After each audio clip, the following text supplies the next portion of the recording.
In this demo, I am going to show the iFlow tool, which was introduced with PI 7.31.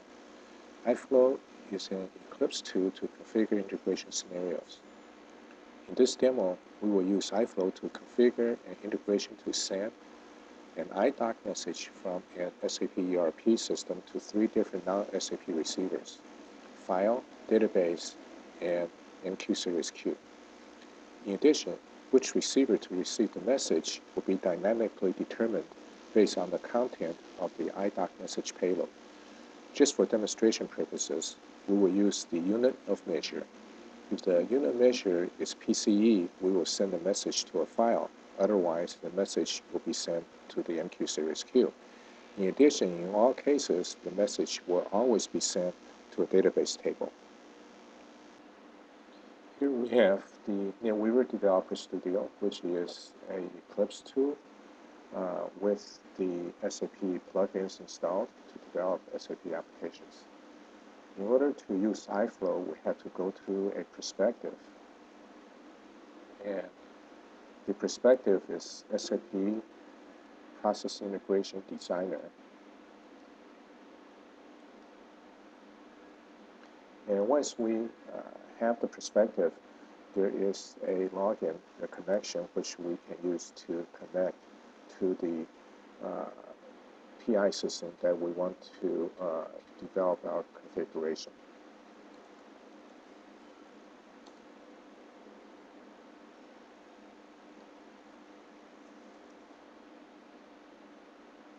As you can see, once with a connection, we have 2 tabs.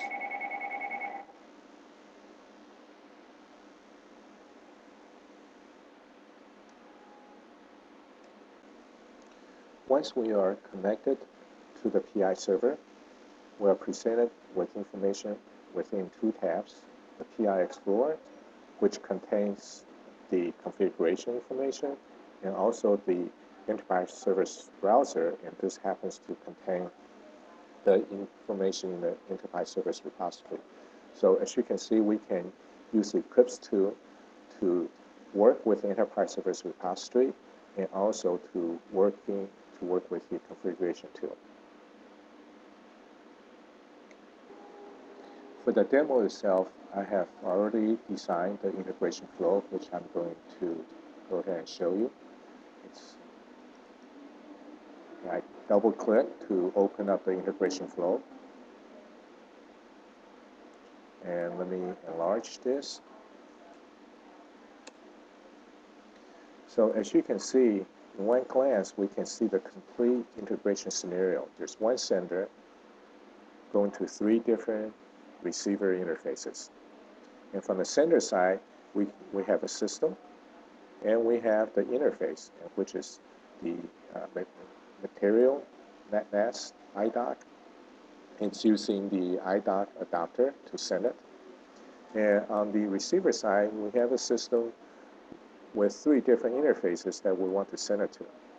And this one is to insert into a table, which we're using a JDBC adapter. And this one we are writing to a file, and we are using the file adapter. And this one we're sending it to a queue, MQ series queue, and we're using the JMS adapter.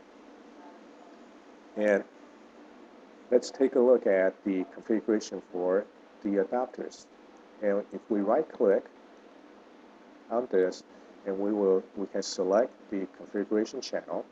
And here, as you can see, it's already pre-populated in the direction of the sending, the systems, and the interface, and we need to provide a channel name. And over here, for the adapter type, we can select the adapter we're going to use to send a message. And in this case, it's going to be the iDoc AAE adapter.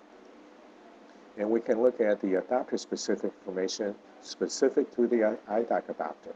And so we can select the program, enter the program ID to deal with the iDoc, the client, the authorized user to access it, the ERP system, the server name, and the system number. And we can go to the model configuration, and it will show the the interface, the integration scenario again.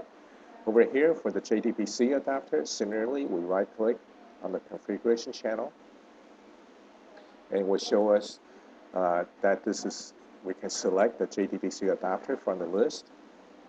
And of course, we have to provide a channel name. And here, the adapter-specific information, we're going to be going against the Microsoft SQL Server. And so we have to provide the JDBC driver and also the connection information that's to the database and the user and password to access the SQL table. And for the file, we can go to the file adapter configuration. In addition to supply the channel name and selecting the adapter type as file, the specific adapter-specific information for the file adapter is that we need to provide the target directory and also the file name that we're going to use to create the file. And in addition to that, we can provide process information saying that we will be adding a timestamp to the file name. And for the JMS adapter, we have the configuration parameter for the JMS, and we select the JMS adapter type. And for adapter-specific information here, we are going to select the connection factory for the JMS queue. This is for NQ series, and of course the class we're going to be using for to write to the queue, and the server location and port number, and also the JMS queue name that we're going to be sent the message to.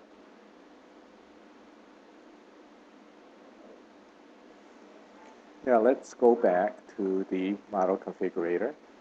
In the model configurator, we can take a look at how the message will be determined, how dynamically it will be determined. We select the interface split. And in the interface split, as you can see, we have under the property tab, we can take a look at the conditions. And so the conditions here is that we're going to look at the unit measure. If the unit measure is PCE, then we're going to send it to the interface, which is going to write to the file. It's not equal to PCE, then we're going to send to the JMS. As you can see, in the condition here is blank, and so in all cases, it will be inserting, send it to an interface to insert into a database table. Now, let's take a look at the mapping. Okay, we can go and select the mapping we want to take a look at. And this is the operations mapping we're going to use. And so let's double click on it and look at the details. And here we have the operations mapping's name and the source operation and the target operations for this. And we can actually look at the definition. If I click on the definition, we can see that the source interface and the target interface. And here we can double click on this, and here by double click on it, we can see the message mapping that's being used by the operations mapping. And if there are more than one mapping, they will show up here. And we can double click on the mapping, on the message mapping. And the message mapping is going to have the source message type, which is the IDOC. And here is the mapping involved to insert into a table of a database. We can look at the definition of the mapping. And here we will have all the information that is being used, which we can do using drag and drop and using functions. And if we roll down, we can take a look at all the things that's being used here. And so here are all the different type of information, all the mapping information. And if we double click, we open up the key and we can take a look at the material number which is being used as key and how that's being done. And so here are the matter that's being, we can use drag and drop to bring it down here, and also the material number, that we're going to map it to. We are mapping to two different material numbers. And so here's one, and also here's one, so we can actually map them together. If we need to apply some function manipulation to during the mapping, we have access to various functions. For example, if we had text function here, we can do substrings and concatenations and things like this.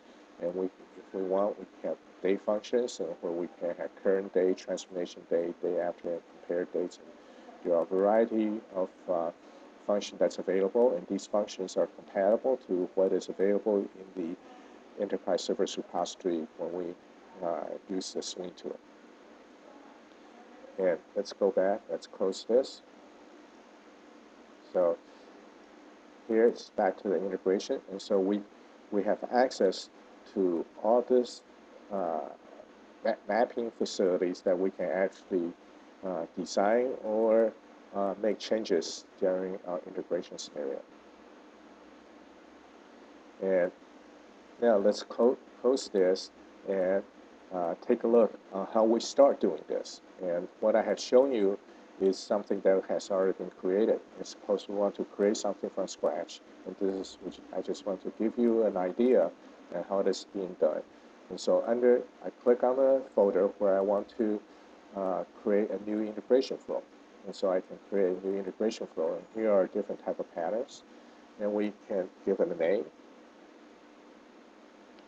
And then we can go say next. And here we can give the sender and receiver information. And we can browse for a sender information. And we can select the specific interface I want to use. Of course, we can go to the receiver side and do the same. Or we can just say finish.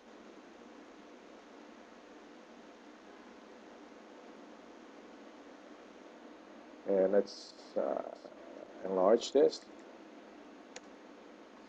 As you remember, we did not assign any information to the receiver side, and so we can actually do it here in the design tool. And so we can say assign a system, and so we can do it here also, and we can assign the interface.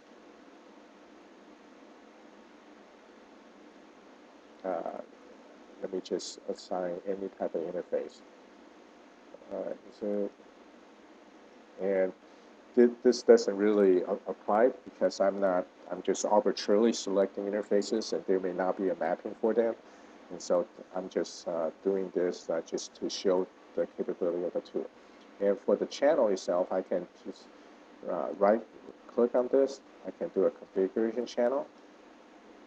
And here I give some kind of name.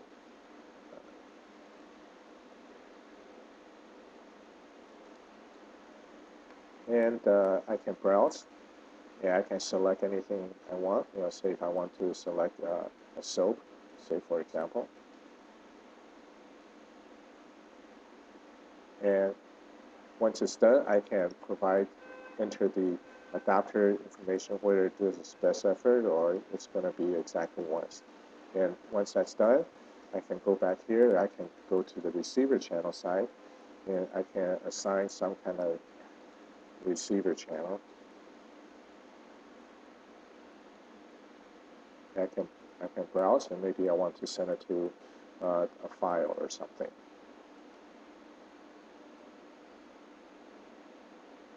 And so here I can provide some adapter specific information and just anything I want. And I can process information. I can add timestamp, or I can add a message ID or add a counter. If I add a counter, it's going to ask, I can provide a prefix between the name and the counter, and the format can be 5 digits long, and I want to increment this by 1 each time the file is created. And if I want to, what I can do is that I can go say, if I want to send it to another receiver, I can right-click here. I can say add a receiver. And now I have two different receivers, and here the receiver is undefined. I can just assign some kind of a receiver name, and again I can assign a interface. Sorry, I need to highlight it first before I do that. And maybe I want to insert, okay, doing it. And for here, I can assign the conditions in the property tab. And the conditions, I can give a XPath expression as well as far as the type of condition I want. And here I can assign mappings. I can say here I want to add a mapping. And then once this mapping is added, then I can assign a mapping. And this is whatever assigned. And if I don't assign mapping, then exactly what the sender interface is going to be mapped exactly to the receiver interface. And so if I want to, I can add a mapping. And similarly, I can assign mapping. And so this pretty much demonstrates how the iFlow works on a very high level. And I hope this is helpful.